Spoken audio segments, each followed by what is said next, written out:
पाकिस्तान में hepatitis B और सी बड़ी तेज़ी से फैल रहा है और ये नया रिसेंट जो आप डाटा आया है इसमें शो कर रहा है कि 8.9% तक हेपेटाइटिस बी और सी फैल गए। यानी 10 में से यानी 9-10 में से हर एक बंदा हेपेटाइटिस सी का शिकार है पाकिस्तान के अंदर, हेपेटाइटिस बी या सी का।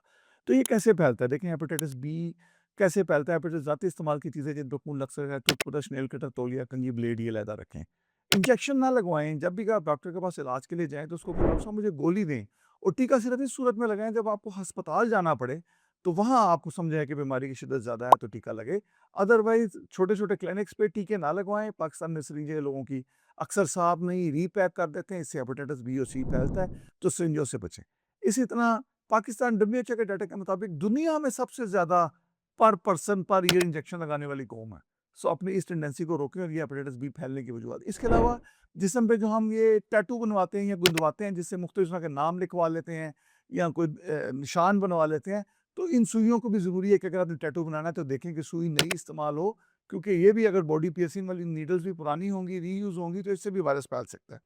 इसके अलावा जो अताई डॉक्टर हैं, ख़ास तौर पे फुटपाथों पे बैठे हुए डेंटिस्ट हैं, इनके पास कोई तरीका नहीं है कि ये अपने औज़ारों की सफाई कर सकें। एक दफ़ा दाँत निकालते हैं, उसी को पानी में धो के दोबारा तो प्रॉपर स्टेरिलाइज़ेशन का कोई तरीका सीएसएसडी इनके पास नहीं है।